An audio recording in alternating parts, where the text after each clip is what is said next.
Boa noite, irmãos. Espero que todos estejam bem. Eu sou grato por mais uma vez a liderança e os irmãos confiarem a minha responsabilidade de anunciar a palavra de Deus essa noite.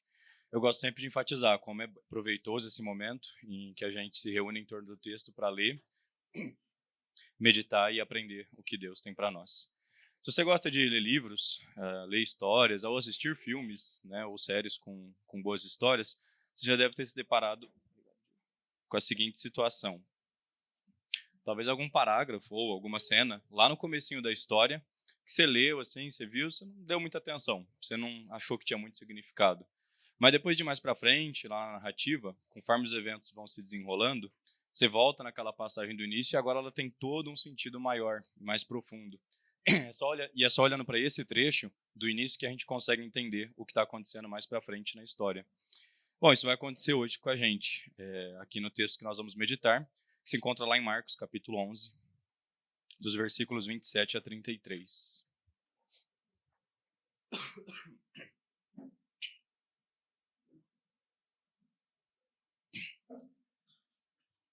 Estou me recuperando aí de um incômodo na garganta, peço que os irmãos tenham paciência aí, se tiver algum problema. Então, Marcos, capítulo 11, a gente vai meditar nos versículos 27 até o 33.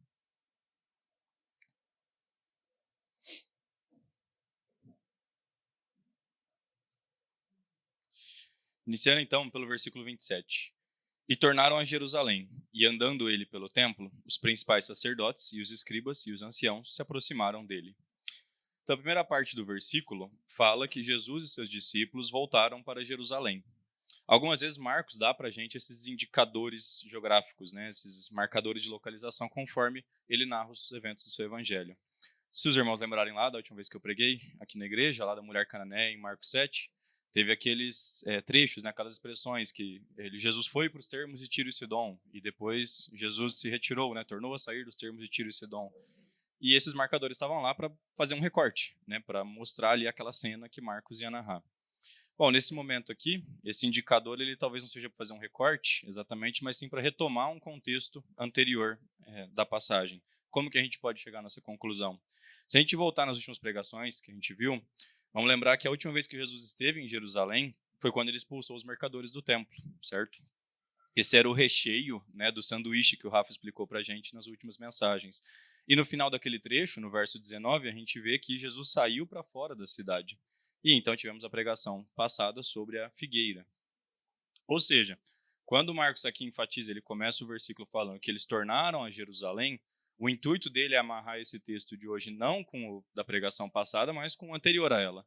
Até porque também a gente vê no versículo 27 que Jesus voltou não só para Jerusalém, mas para o templo especificamente, que foi justamente onde aconteceram os eventos que o Rafa pregou algumas semanas atrás, dos mercadores sendo expulsos. E nós vemos então que lá estavam os principais sacerdotes, os escribas e os anciãos. Só ali a nata do judaísmo na época de Jesus. E a gente já viu também esses três grupos sendo citados em Marcos. Lá no versículo 31 do capítulo 8, se os irmãos quiserem só voltar aí algumas páginas, o começo do versículo 31 diz: E começou a ensinar-lhes que importava que o Filho do Homem padecesse muito e que fosse rejeitado pelos anciãos e principais sacerdotes e pelos escribas. Ou seja, os mesmos três grupos. E a gente sabe, então a gente sabe o que a gente vai poder esperar nessa passagem de hoje, certo? A gente vai ver rejeição, a gente vai ver confronto, a gente vai ver corações duros, corações não arrependidos, corações não entregues ao senhorio de Cristo. Mais do que isso até, se a gente lembrar do que Jesus falou lá no capítulo 10, versículo 31, ele fala, dizendo, eis que nós subimos a Jerusalém, e o Filho do Homem será entregue aos principais sacerdotes e aos escribas, e o condenarão à morte, e o entregarão aos gentios. Então vejam que Jesus está literalmente andando até a sua própria morte. Ele anunciou o que aconteceria se ele fosse para Jerusalém, e ele está indo mesmo assim, fazendo cumprir o que ele disse. Ele está indo como o Cordeiro de Deus, que tira o pecado do mundo, indo para o abatedouro, indo para a morte. Esse é o nosso Senhor, esse é o nosso Salvador Jesus. E então esse grupo se aproxima de Jesus. O Rafa trouxe para a gente a ideia de Jesus se aproximando da figueira, com uma certa expectativa, se aproximando do templo ali também com uma certa expectativa, e que não é atendido ali no momento. E aqui os fariseus se aproximam de Jesus também, talvez com uma expectativa de apanharem ele ali em alguma armadilha. E vamos ver como que isso se desenrola. Verso 28. E lhe disseram, com que autoridade fazes tu estas coisas? Ou quem te deu tal autoridade para fazer estas coisas? Então aqui a rejeição esperando desse grupo se manifesta na forma de uma pergunta, querendo questionar a autoridade de Jesus. E eles perguntam de duas formas. A primeira dando a entender algo assim: você, Jesus, tem alguma autoridade em si mesmo? Você é alguém? Talvez aqui questionando se Jesus tinha alguma tradição familiar de renome, algo assim.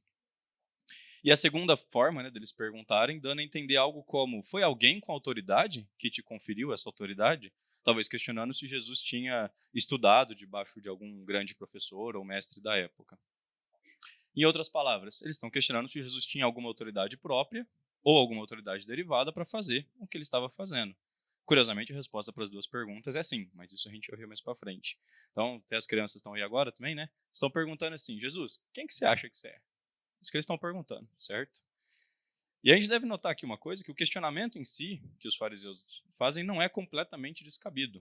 Por exemplo, a gente sabe a importância que teve na igreja primitiva a autoridade dos apóstolos em guiar e conduzir a doutrina e a prática das igrejas. Não podia ter sido qualquer um ali que fizesse isso. Foi aos apóstolos que Jesus concedeu essa autoridade. Ou então sobe alguém para pregar ou para dar um estudo de jovens, é necessário que essa pessoa esteja capacitada, que ela tenha autoridade para falar. Então o questionamento em si que os fariseus fazem não é errado. Ter autoridade é importante. O questionamento, o que é errado, claro, é que eles questionam a autoridade de Jesus. E então, por que motivo os fariseus estavam questionando a autoridade de Jesus? O que levou eles a fazerem esse questionamento?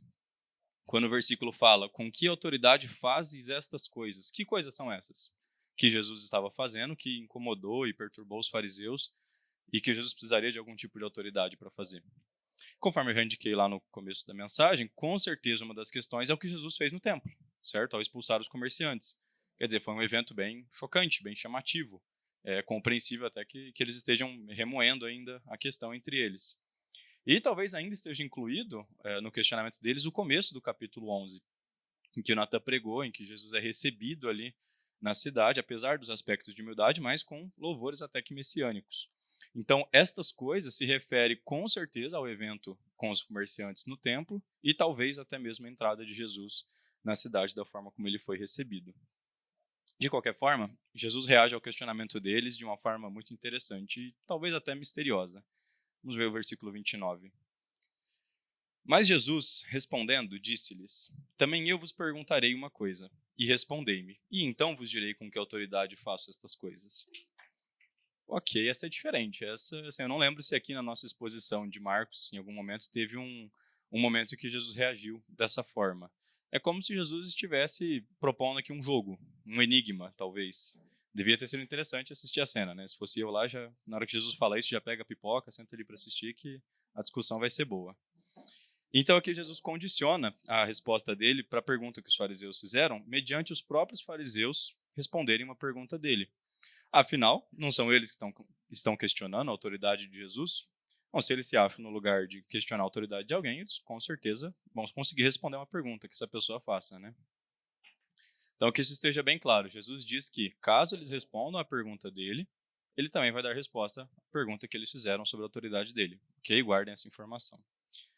Vamos ver então o que Jesus pergunta.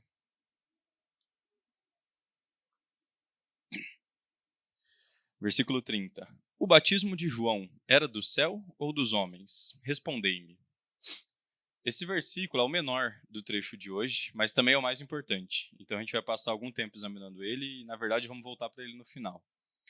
Então nós vamos olhar duas vezes porque ele tem muita importância aqui no trecho. Vamos primeiro entender o que Jesus perguntou para eles aqui.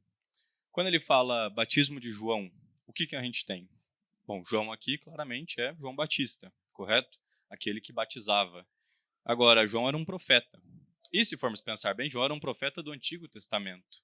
Claro, a história dele se encontra no Novo Testamento da nossa Bíblia. Mas, historicamente, todo esse período aqui, durante a vida de Jesus, ainda faz parte da Antiga Aliança.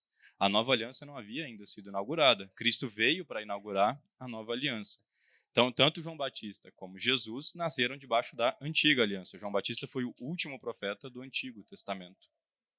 E isso é importante a gente lembrar por causa daquilo que é dito no Antigo Testamento sobre o que se espera de um profeta. A gente vai chegar lá daqui a pouco. E agora Jesus fala, então, o batismo de João. Aqui, claramente, Jesus está destacando o ato de batizar as pessoas como um aspecto distintivo que marcou o ministério de João Batista. O que de fato foi. O que João mais fez de marcante foi batizar. Ele era a pessoa que podia dizer, batizar é meu sobrenome. E era mesmo. Então aqui é como se Jesus estivesse fazendo uma metonímia. Algo como a parte pelo todo. Ou o ato profético pelo ministério profético. Algo assim. Porque é claro que para a gente, que quando Jesus pergunta se o batismo de João era do céu ou dos homens, ele não está querendo se referir apenas a essa parte do ministério de João, mas todo o ministério dele enquanto profeta. Vejam, o batismo de João deve ser entendido como o ministério de João. Jesus aqui, na verdade, está perguntando para os fariseus sobre a natureza de João Batista enquanto profeta. Era para os fariseus falarem como eles julgavam o ministério de João Batista. E o restante da pergunta de Jesus? Era do céu ou dos homens? E aqui, de novo, a gente tem muito conteúdo nessas palavras, né? O que significa essa expressão do céu? Também uma figura de linguagem, correto? Quando se pergunta se é do céu, está se perguntando o quê? Se vem de Deus, se é verdadeiro, se é correto. E, em contrapartida, quando se pergunta se é dos homens, a ideia é sobre ser um ministério falso, um ministério meramente terreno, meramente humano. Agora, aqui eu acho legal a gente notar que, com essa pergunta, Jesus coloca os fariseus para pensar. Ele espera que eles raciocinem sobre a questão. Ele faz uso da lógica. Inclusive, a gente pode identificar as 3 leis da lógica nessa pergunta de Jesus. É bem interessante. Em primeiro lugar, a gente tem a lei da identidade. Ou seja, Jesus identifica o ministério de João Batista como algo que existe, que aconteceu de fato. As coisas são as que elas são, a gente não pode fugir disso. E ele quer que eles definam algo sobre a identidade do ministério de João. Em segundo lugar, a gente tem a lei da não contradição. Jesus deixa claro que o ministério de João não poderia ser do céu e dos homens ao mesmo tempo. Se ele é do céu, não é dos homens. E se é dos homens, não é do céu. 2 afirmações opostas não podem ser verdadeiras ao mesmo tempo, se referindo à mesma coisa. Igual Paulo fala lá em Romanos capítulo 11, né? Se é por graça, já não é pelas obras. De outra maneira, a graça já não é graça. Se, porém, é pelas obras, já não é mais graça. De outra maneira, a obra já não é obra. Então, princípio da não contradição. Em terceiro lugar, a gente tem a lei do terceiro excluído. Veja, quando a gente faz uma afirmação qualquer, por exemplo, aleatório, esse púlpito é de madeira. Ou essa afirmação é verdadeira, ou, caso ela não seja verdadeira, o oposto dela necessariamente é verdade. Ou seja, se a afirmação esse púlpito é de madeira é falsa, infelizmente ela é falsa, então a afirmação esse púlpito não é de madeira com certeza é verdadeira. Por quê? Porque não tem outra opção. Ou é ou não é. Não existe uma terceira opção. Ou algo é verdade, ou o seu oposto é verdade. O que significa que aqui na pergunta de Jesus, ele está pressupondo o seguinte: se vocês falarem que o ministério dele não é do céu, então ele tem que ser dos homens. E se vocês falarem que ele não é dos homens, ele tem que ser do céu. Por quê? Porque não tem outra opção. Não tem como ele ser outra coisa, senão uma dessas 2 opções. E ele também não pode ser as 2 ao mesmo tempo. Do tipo, o ministério de João foi um pouco do céu e um pouco dos homens. Depende do horário, do dia da semana ali. Não daria certo eles responderem isso. Por quê? Vamos ver o que o Antigo Testamento diz sobre o que é necessário, né, o que era necessário para ser um profeta. Abram as Bíblias em Deuteronômio, capítulo 18.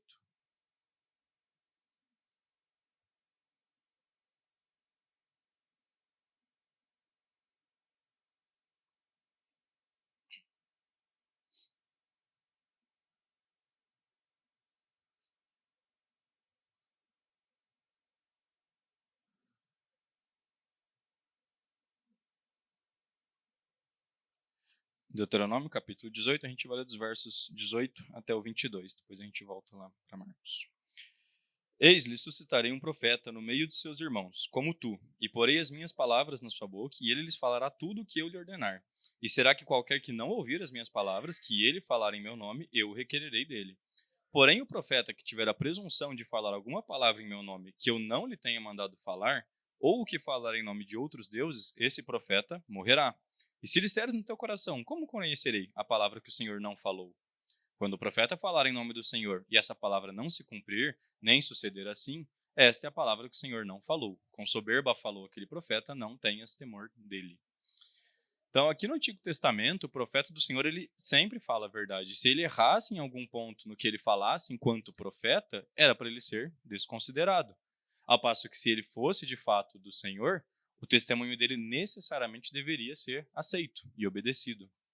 Também em Jeremias 14, Jeremias lamenta a Deus o fato de que existiam falsos profetas falando ao povo. Ele diz assim: então disse eu, Senhor Deus, eis que os profetas lhes dizem, não vereis espada e não tereis fome, antes vos darei paz verdadeira neste lugar.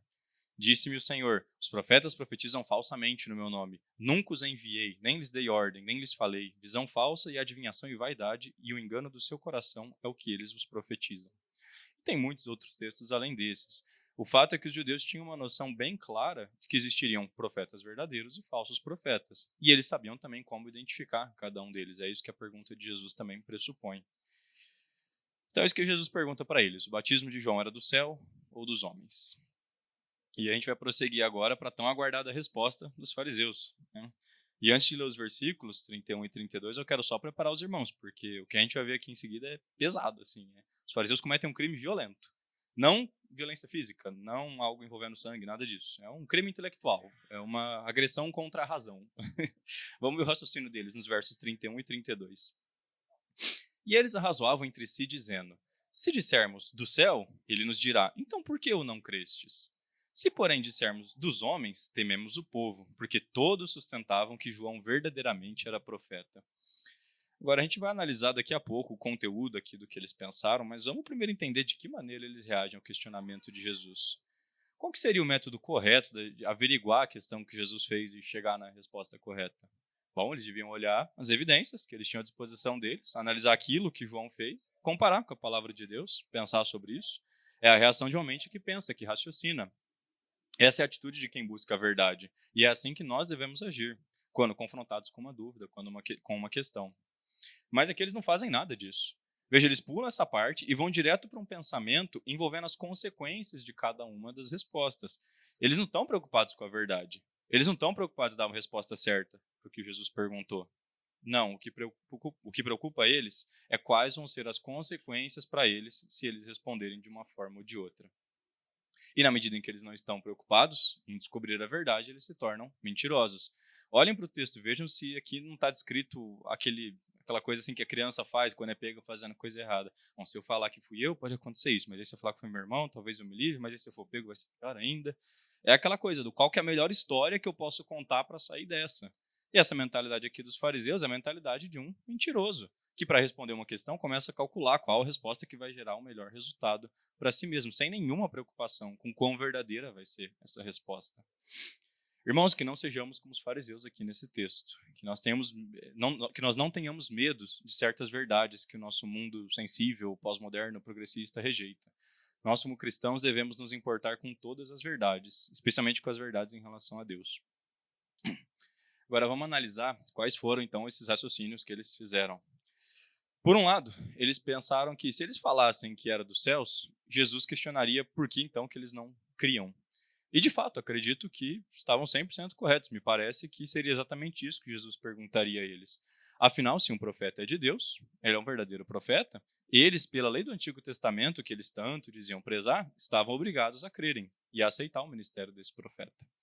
Por outro lado, eles pensam também que se eles falassem que era dos homens, eles se encrencariam com o povo, porque o povo aceitava João como profeta verdadeiro, o povo via João como um profeta de Deus. Então, essa é a posição trágica dos fariseus, né? Eles se veem presos entre a incredulidade, por um lado, e o temor a homens, por outro. E quem diria, eles não vão resolver o problema da incredulidade deles. Então, eles vão partir para manipular e inflamar o povo para resolver o problema que eles têm com o povo. E é isso que a gente vai ver nas próximas passagens aí dos capítulos. Mais uma reflexão ainda nesse trecho, antes de irmos para o versículo 33.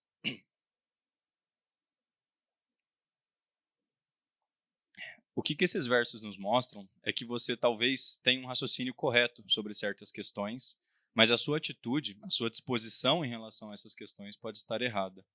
É possível que você saiba verdades sobre Deus e não ame essas verdades. De que adianta você saber a verdade sobre a santidade de Deus, sobre como Ele é totalmente santo, santo, santo, separado de todo e qualquer pecado, mas você não luta contra o seu pecado? Não passa que seja 5 minutos do seu dia pensando em como você pode ser mais santo, como pode ser mais como Ele.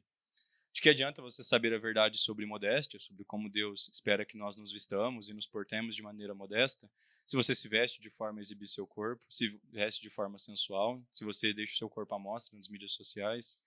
Nós sabemos que Satanás conhece muitas verdades sobre Deus. Mas qual que é a diferença entre o conhecimento que ele tem de Deus e o conhecimento que a gente tem de Deus? É que Satanás odeia tudo aquilo que ele conhece sobre Deus. Ele rejeita e se rebela contra a santidade de Deus, contra a soberania de Deus, contra o amor de Deus. Mas nós não. Nós lemos e vemos essas verdades sobre Deus e nós amamos essas verdades. O amor pela verdade faz parte da vida do cristão, especialmente pelas verdades sobre Deus. E se amamos essas verdades, nós colocamos elas em prática em nossas vidas. Agora, verso 33. Primeira parte. E respondendo, disseram a Jesus, não sabemos. Bom, isso a gente já viu que é mentira. Não é que eles não saibam.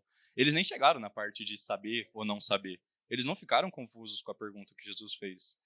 Não, na verdade, o que eles quiseram dizer é, não sabemos como responder, porque qualquer uma das respostas vai deixar a gente encrencado aqui. E esse é o fato. Os fariseus sabiam que uma das respostas era verdade. Tinha que ser. E o que eles perceberam foi que admitir alguma dessas verdades, seja ela qual fosse, ia ser algo que confrontava a posição atual deles. Então eles mentem no raciocínio que fazem e mentem na resposta que dão. Seguindo no 33, e Jesus lhes replicou, também eu vos não direi com que autoridade faço estas coisas. Novamente, talvez nosso mundo sensível, pós-moderno, veja essa resposta de Jesus e pense, poxa, para que complicar, né? Olha que pessoa difícil de conversar que Jesus é, não podia ter reagido de outro jeito. Mas o fato é que essa resposta supostamente agressiva aqui de Jesus é completamente justa. Foi esse o acordo que eles fizeram. Jesus estava coberto de razão em terminar a conversa dessa forma. Até porque Jesus não estava debatendo com pessoas intelectualmente honestas ali, né? Nesse momento da pregação, eu espero que tenha ficado dentro de você uma sensação de incompleto. Ou, como a Elisa aprendeu, uma pulga atrás da orelha. Né, Elisa? Uma sensação de que, espera, não pode ter acabado assim. Porque parece que ficou faltando a resposta, não é? Quer dizer, será que a ideia aqui é a gente ler o verso 33 e pensar, Jesus realmente não quis responder a pergunta deles? Bom, uma das coisas que eu lembro do meu tempo de escola, de fazer prova, era aquelas dicas que o professor dava, né? Às vezes a resposta da pergunta está na própria pergunta, né? Está no próprio enunciado da pergunta. E então, agora a gente volta para os versículos 29 e 30. Imagino, fico pensando quantos de vocês que, conforme a gente meditou aqui, já entendeu qual que é a pegadinha aqui. No verso 29, a gente vê claramente o quê? Que os fariseus questionam a autoridade de Jesus. É a questão de autoridade que está em jogo aqui. Esse é o assunto da pergunta deles. Mas esse também é o assunto da resposta de Jesus, ou melhor, da pergunta que ele fez em resposta no verso 30, não é? Quando Jesus pergunta se o batismo de João era do céu ou dos homens, isso não é uma pergunta sobre autoridade? Sobre a autoridade que João e seu ministério tinham? Então nós temos autoridade em jogo no verso 29 e autoridade em jogo no verso 30. E a gente tem Jesus sendo colocado no verso 29 e João Batista no verso 30. Como que a gente liga todos esses pontos? Vamos reassistir um episódio lá da primeira temporada da nossa série de Marcos. Voltem suas Bíblias lá para o capítulo 1.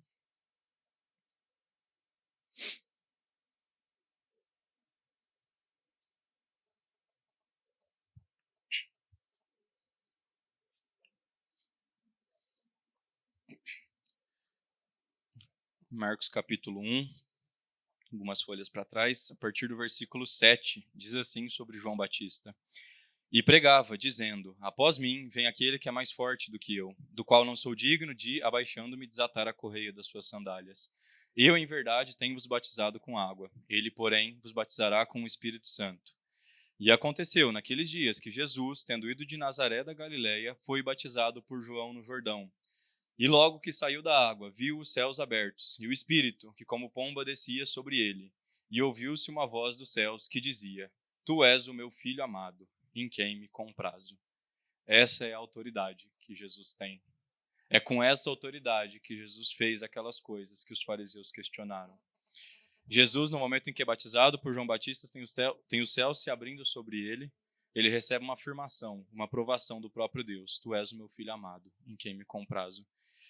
Então, o batismo de João era do céu ou dos homens? Era do céu. Os céus se abriram, a voz foi ouvida dos céus. E então, por conta desse testemunho, eles deveriam crer no ministério de João Batista. E eles deveriam crer no ministério de Jesus. Foi isso que Jesus quis dizer com a pergunta dele. E por isso, então, ele tinha autoridade para fazer essas coisas que os fariseus questionaram. Ou seja, Jesus respondeu os fariseus, se na verdade eles tivessem sido honestos em responder a pergunta que ele fez. E agora o que a gente faz com essa resposta, então? Jesus tinha autoridade vinda de Deus para fazer o que ele fez no templo, expulsando gente, derrubando mesas. O que isso significa para nós hoje? Gostaria de propor 2 reflexões aos irmãos sobre esse ponto. Não é uma comparação totalmente adequada comparar o templo aqui do Antigo Testamento com o nosso espaço de culto hoje aqui na Nova Aliança. Porém, existe sim um aspecto para levarmos em conta, em especial no momento em que estamos aqui cultuando a Deus. Tudo bem, o espaço aqui não é sagrado em si mesmo, como era o templo na época. Mas quando estamos aqui reunidos como igreja para cultuar o nosso Deus, esse momento é sim sagrado. Então, como nós podemos, enquanto estamos cantando louvores a Deus, enquanto a palavra de Deus está sendo exposta, no momento de culto a Deus, ficarmos vendo mensagem no celular, conversando de outros assuntos distantes desse momento, vendo placar de jogo esportivo? Num cenário como esse aqui do texto, se Jesus estivesse aqui entre nós, e ele está, ele se agradaria dessas coisas ou ele reagiria da forma como ele reagiu ali no templo? A segunda reflexão, agora com uma comparação mais adequada ao templo do Antigo Testamento, Paulo diz aos Coríntios: ou não sabeis que o vosso corpo é o templo do Espírito Santo, que habita em vós proveniente de Deus, e que não sois de vós mesmos, porque fostes comprados por bom preço. Glorificai, pois, a Deus no vosso corpo e no vosso espírito, os quais pertencem a Deus. Se o templo do Antigo Testamento era o lugar onde estava a presença de Deus, onde Deus habitava, nós somos esse lugar agora, nós somos o templo. E então, novamente, se Jesus estivesse em você, e ele está, o que ele veria em cada um de nós que ele iria querer expulsar, derrubar, proibir? Eu não sei o que se passa no coração de cada um. Pode ser orgulho, arrogância, falta de amor ao próximo, fofoca, falar coisas más e falsas sobre as pessoas, seja o que for. Lembrem-se, irmãos, Jesus é zeloso pelo seu templo. Ele nos comprou por um bom preço, ele tem toda a autoridade sobre nós e devemos garantir que não haja nada competindo dentro de nós pelo lugar que pertence só a Deus. Para encerrar, eu queria fazer 2 reflexões agora práticas sobre isso tudo. De tudo que a gente leu nesse trecho, tem uma frase específica que me chamou muita atenção. A resposta que Jesus deu, ou melhor, que os fariseus atribuíram a Jesus, né, mas que é coerente ali com a situação: por que o não crestes? Por que vocês não creem? Essa pergunta ecoa desde 2000 anos atrás até nós, nos dias de hoje. Então, primeiro eu gostaria de falar àqueles que ouvem hoje e não são crentes no Senhor Jesus, talvez sejam céticos, ateus, talvez não tenham certeza se creem mesmo ou não, estão em dúvida. A pergunta que eu deixo com vocês é: por que vocês não creem? Existem vários argumentos que comprovam a existência de um Deus sobrenatural. A narrativa que a gente encontra em Gênesis, da criação há alguns milhares de anos, e do dilúvio global, são ambos confirmados pela ciência, pela geologia, pela astronomia. Por que vocês não creem? A história do povo judeu descrita no Antigo Testamento está de acordo com os registros históricos sobre os povos daquela região. As profecias escritas décadas ou até centenas de anos antes dos eventos acontecerem foram se cumprindo e se mostrando verdade, se mostrando acertadas. Por que vocês não creem?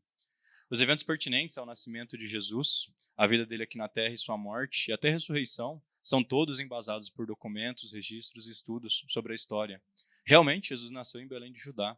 Realmente ele viveu como judeu durante algumas décadas. Realmente ele foi morto por crucificação. E realmente 3 dias e 3 noites depois, a pedra estava rolada e a sepultura estava vazia, pois ele realmente ressuscitou. Por que vocês não creem? Os manuscritos bíblicos foram preservados através de cópias e mais cópias no decorrer dos séculos, junto com a igreja, que também foi preservada como remanescente fiel e permaneceu em obediência ao ensino bíblico, de forma que mesmo hoje nós temos a palavra de Deus preservada em nossas mãos e a igreja invisível de Deus, espalhada pelo mundo, permanece fiel, obedecendo a doutrina dos apóstolos, pregando o evangelho da salvação. Por que vocês não creem?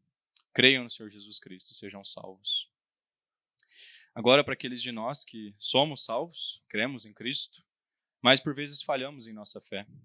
Por vezes lutamos com algum problema, com algum pecado.